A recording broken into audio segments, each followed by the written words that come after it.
আল্লাহ বলেন বান্দা তোমার ডানে তোমার বামে একজন কিরামান কাতিবিন দিয়ে দিছি, ইয়ালামুনা মা তাফআলুন।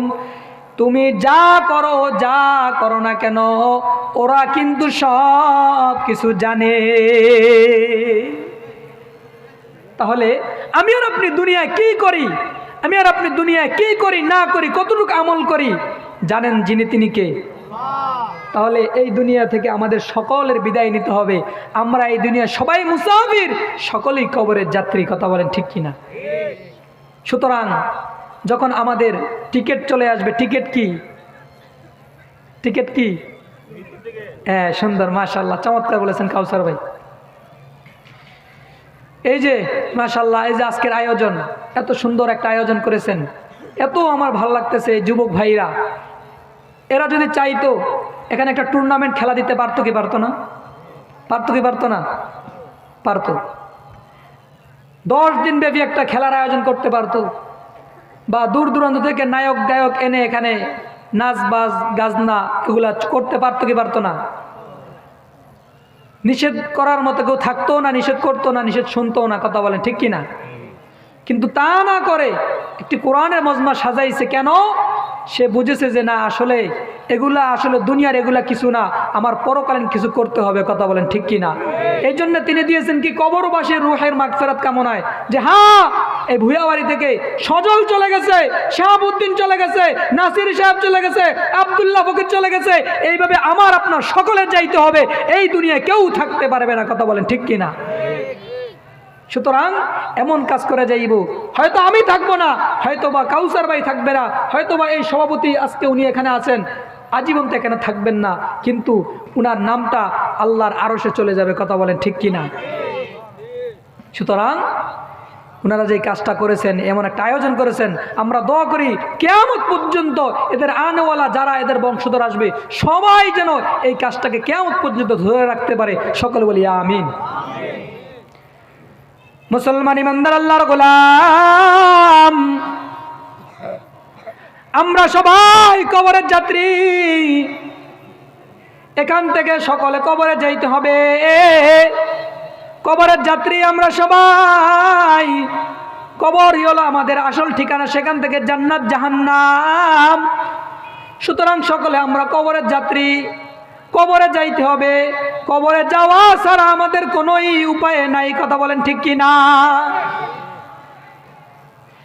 কবর পথের যাত্রী মোরা, কয়দিন থাকবা দুনিয়ায়,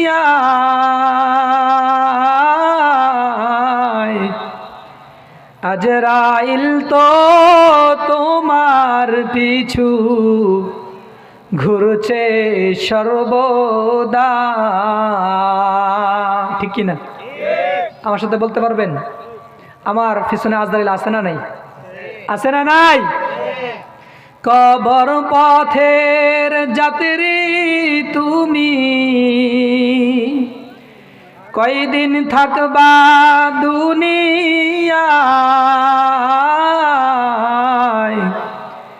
আজরাইল তো তোমার পিছু ঘুরছে সর্বদা। আজরাইল তো তোমার পিছু ঘুরছে সর্বদা। কবর যে এক কঠিন মাকাম,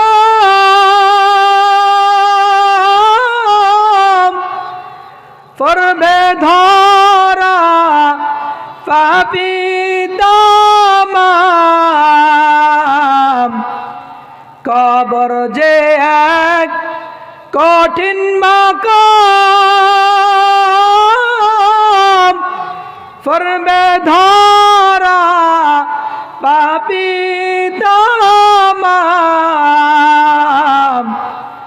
ছলচাতুরি চলবে না রে, ছলচাতুরির জায়গা না রে, উপায় থাকবে না, আজরাইল তো তোমার পিছু ঘুরছে সর্বদা, আজরাইল তো তোমার পিছু ঘুরছে সর্বদা। আমার সাথে বলেন, কবর পথের যাত্রী তুমি, কয়দিন থাকবা দুনিয়ায়, আজরাইল তো তোমার পিছু ঘুরছে সর্বদা, আজরাইল তো তোমার পিছু ঘুরছে সর্বদা, আজরাইল তো তোমার পিছু ঘুরছে সর্বদা, আজরাইল তো তোমার পিছু ঘুরছে সর্বদা।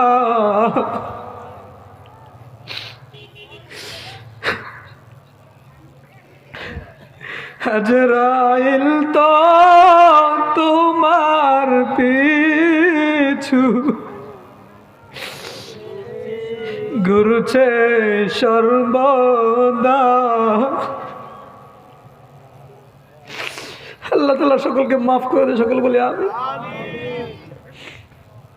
ভাই, আপনাদের এখানে আমি প্রায় 2 বছর হয়ে গেছে।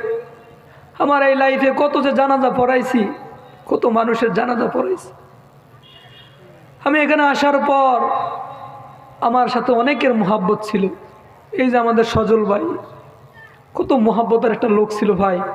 মানুষ হিসেবে দোষ থাকতে পারে, কিন্তু আমাকে মসজিদে গিয়ে এমনভাবে বলতো, হুজুর আমার জন্য একটু দোয়া করিয়েন। মরার কিছুদিন আগে আমাদের শাহাবুদ্দিন ভাই আমাকে ফোন করছে, ফয়সাল ভাই ফোন করছে, বিদেশে চলে গেছে। ফোন করে বলতেছে, হুজুর আমার চাচা আসছে, আপনার সাথে একটু কথা বলবে, একটু কথা বলবো হুজুর। আমি তাড়াহুড়া করে আসছি, আমাকে আগে আনছে বাসা থেকে ফয়সাল ভাই। আয়না দেখতেছি তিনি মুমূর্ষু অবস্থায়, রুগনা, হাসপাতাল থেকে রিলিজ দিছে, ছুটিতে আসছে। আমি যখন আসছি, উনার আসার পরে যারা দেখছেন তিনি কান্না করতেছেন। তিনি বুঝে গেছেন যে না, আমার মনে চলে আসার সময় হয়ে গেছে, ঠিক না? তিনি বুঝে গেছেন, তিনি বুঝতে পারছেন যে আমার আজরাইল আমাকে কি দিতেছে, আজরাইল আমাকে ডাকতেছে। ভাইও, যার জন্য আজরাইল আসবে তাকে 1 মাস আগে সিগন্যাল দিয়ে দেয়। একটা গাছের পাতা যখন পেকে যায় দেখবেন পাকার আগে লালমুয়া হয়ে যায়, কথা বলেন ঠিক কিনা? আমার আপনার সিদরাতুল মুনতাহা একটা বড়ই গাছ আছে, সেখানে আমার আপনার সকলের নাম লিপিবদ্ধ করা আছে। সেখানে আমার আপনার বাবার নাম, আমার নাম, আমার মায়ের নাম, আমার স্ত্রীর নাম, আমার বাচ্চার নাম, সবার নাম সেই বড়ই গাছের পাতায় পাতায় লেখা থাকে। যখন একটা পাতা লালমুয়া হয়ে যায়, হলুদ বর্ণ হয়ে যায়, তখন আজরাইল দেখতে পায় এটা কার, অমুকের ছেলে, অমুকের বাবা। গাছের পাতাটা পাকা হয়ে গেছে, এখন কিছুদিনের ভিতরেই সে মারা যাবে। সিগন্যাল এসে যায়। একটা মানুষ যখন মৃত্যুবরণের কাছাকাছি চলে আসে, তখন তার একটা সিগন্যাল চলে আসে, তার চেহারা পেকাশে হয়ে যায়, মনটা দুর্বল হয়ে যায়। কেন জানি বলে, হুজুর আমি মনে হয় বাঁচবো না, হুজুর আমাকে মাফ করে দিন, হুজুর আমাকে মাফ করে দিন। অমুকের কাছে দোয়া নেয়, অমুকের কাছে দোয়া নেয়, অমুকের কাছে দোয়া নেয়, কথা বলেন ঠিক কিনা? ভাইও,